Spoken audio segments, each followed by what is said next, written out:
Oi, gente! Eu vou apresentar aqui um plano de aula para o 8º ano, tratando do cordel e do rap, dois gêneros que estão lá propostos no livro didático desses alunos.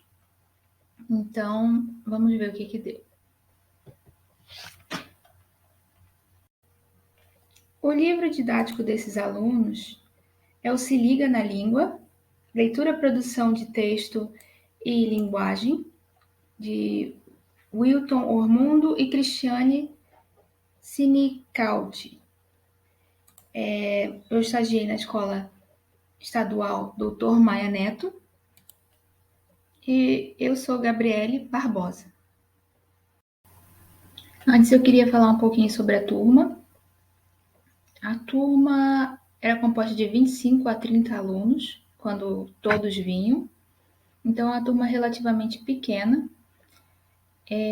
O 8º ano tem essa característica de ser um pouco mais agitado do que o 9º ano, né? Então, o controle de turma tem que ser, sim, um pouco maior, mas eles colaboram bastante e gostam muito de conversar, trocar ideias oralmente. Na hora de escrever alguma coisa ou fazer algum texto, eles apresentam alguma dificuldade, mas eles fazem tudo que a gente pede muito bem.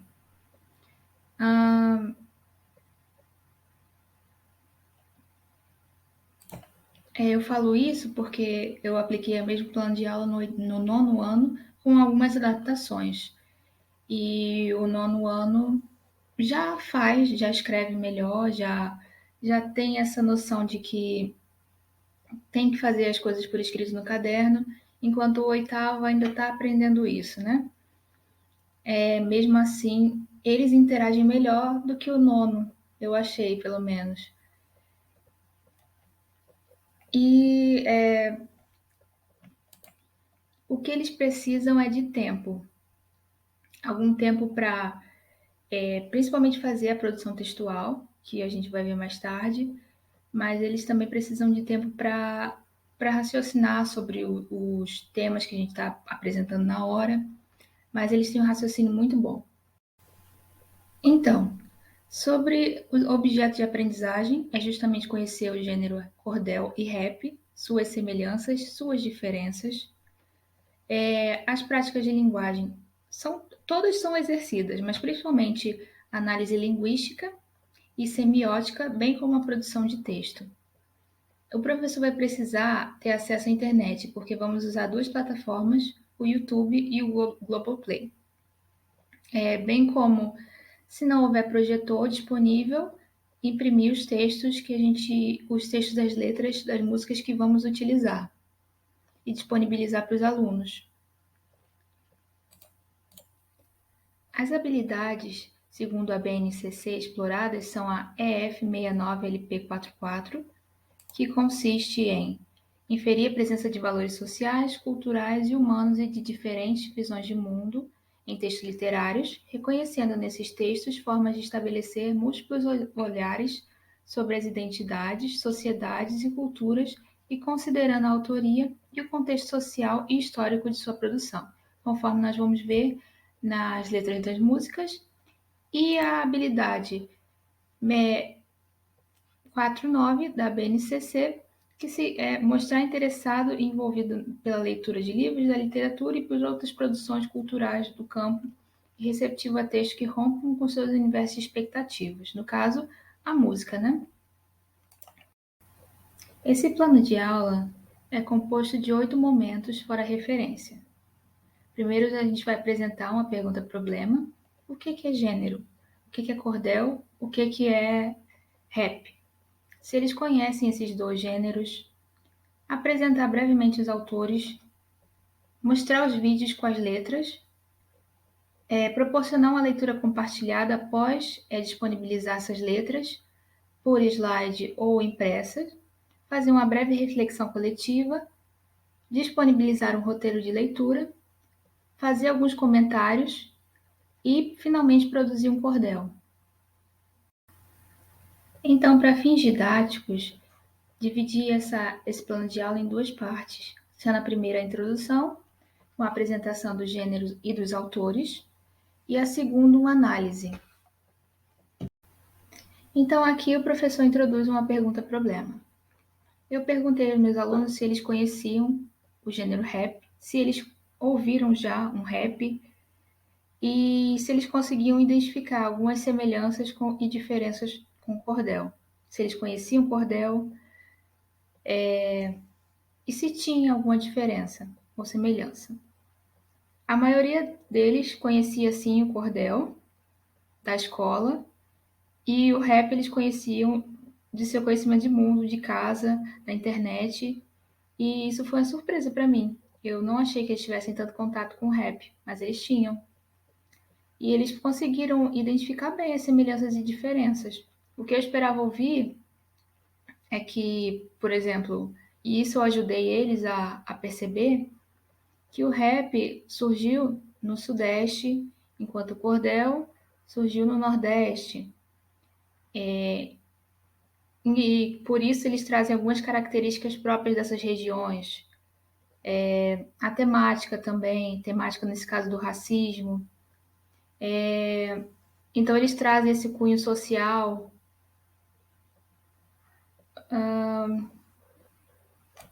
O meio de circulação são diferentes entre os dois, entre o rap e o cordel. O cordel antigamente era pendurado em cordas, né? E muitas vezes vinha em feiras, em mercados, enquanto o rap a gente tem conhecimento pelo rádio, pela internet. Então são outros veículos, né? Também o ritmo é uma semelhança. Os dois são cantados. Então é muito interessante ver como eles perceberam isso muito bem. E quando não percebem, o professor pode dar uma ajuda, né? Então, depois dessa breve reflexão, que eu separei por volta de 5 minutos para ela, né? Eu trago uma apresentação dos autores. Isso leva por volta de 2 minutos, é bem rapidinho. Até para os alunos não ficarem entediados, né? Mas também para não ficarem perdidos sobre quem são os autores dessa música de rap e desse cordel. E tanto Braulio Bessa quanto os Racionais MCs, que tem dentre eles o conhecido Mano Brown. Aliás, eu fiquei surpresa de ver que a maioria dos alunos conhecia sim o Mano Brown e conhecia o Racionais, mas não conhecia o Braulio Bessa. Então, esse adendo me surpreendeu. Então, o passo 3 é assistir aos vídeos, né?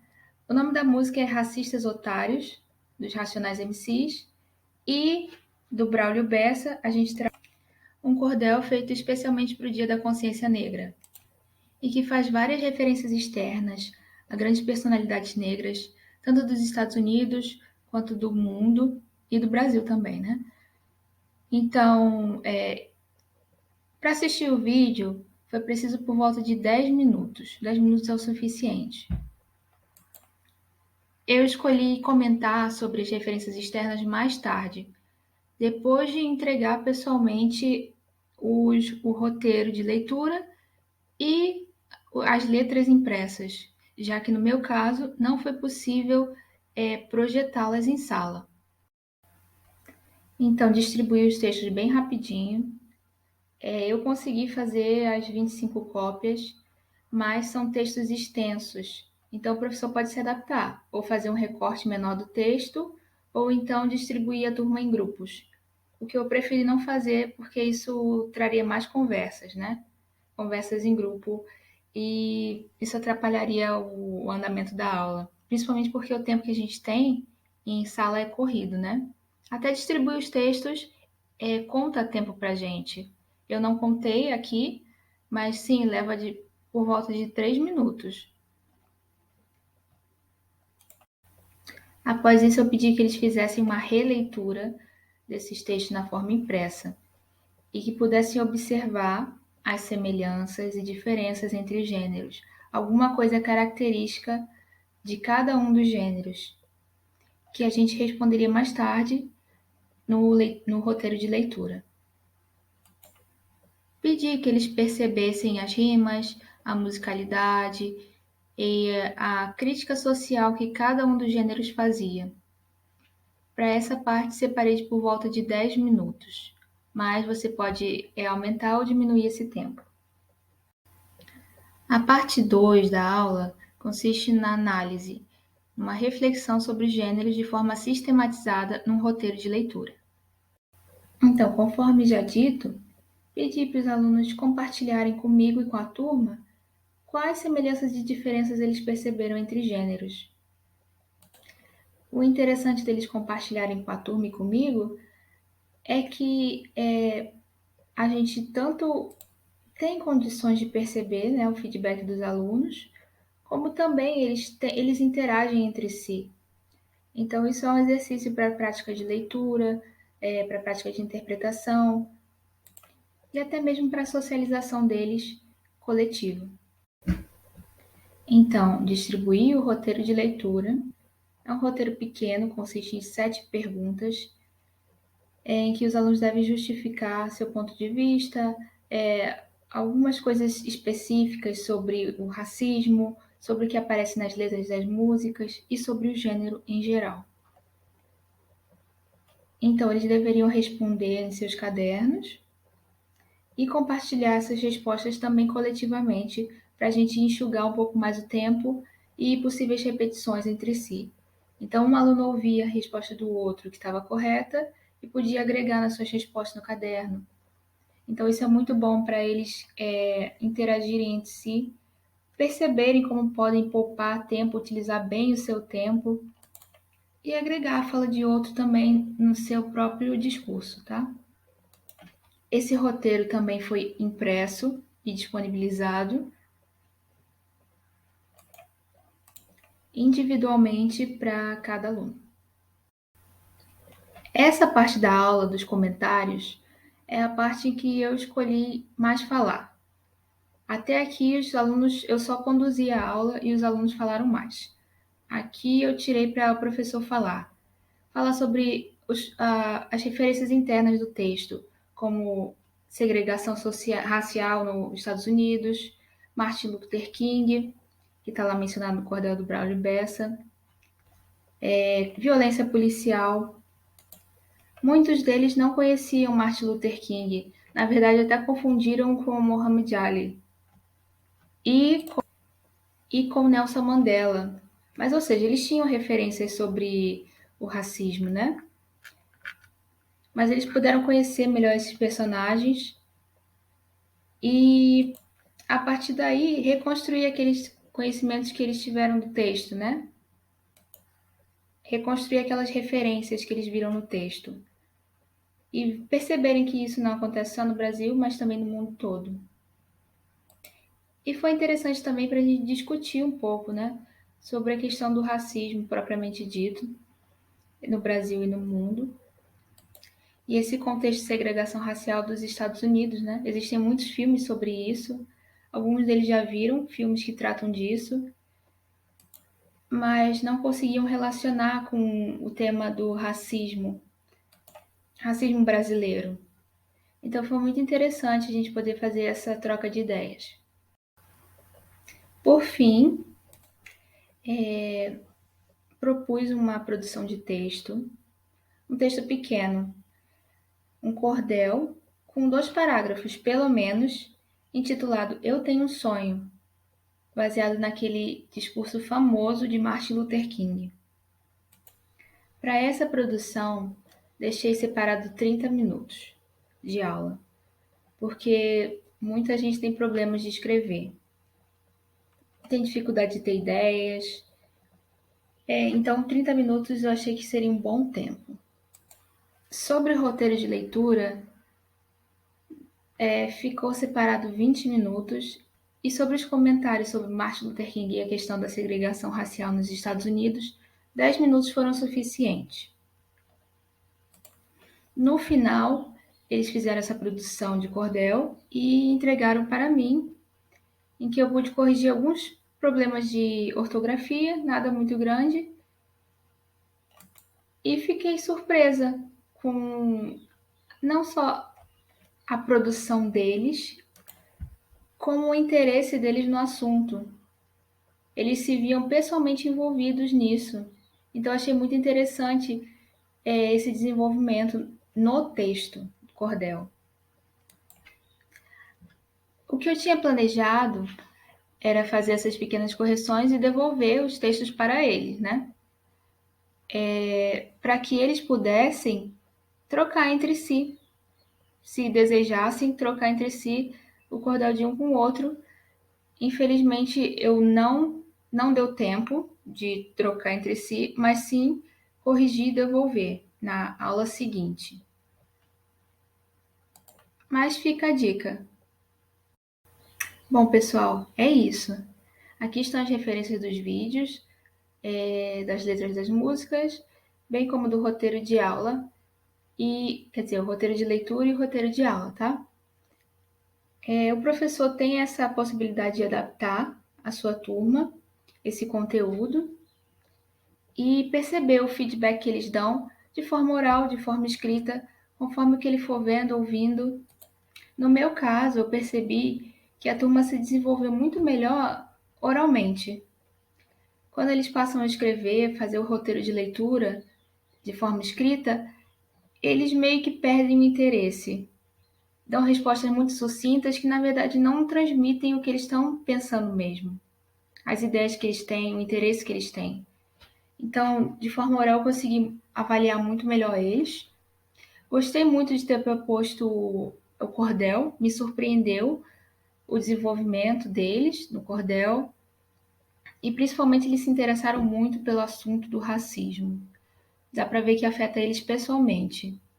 E que eles conseguem perceber que, como sociedade, cada um de nós é responsável por extinguir, né, esse preconceito.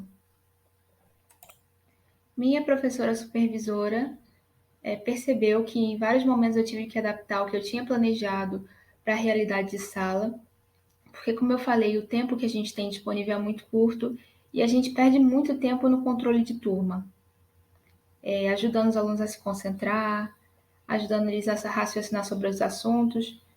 Então, a gente tem que se adaptar mesmo em sala de aula e tem que estar preparado para isso. Cada professor vai saber o que fazer, né? Conforme a necessidade das suas turmas, por isso ele tem que ser observador. E não ignorar essa necessidade, né? Se os alunos não conseguirem se concentrar, se estiverem num dia muito ruim, vai ter que se adaptar também. E se forçar a barra, muitas vezes acaba sendo pior. Então, a professora supervisora achou que eu consegui dar conta dessa adaptação, até porque eu apliquei esse plano no 9º e no 8º ano, e foi diferente nas duas turmas. Interessante perceber como foi diferente. Então, isso só ajuda a gente a se preparar melhor. Bom, e é isso, pessoal. Espero que vocês tenham gostado, que possam aproveitar alguma dessas ideias para aplicar na sua própria turma. E obrigada pela atenção.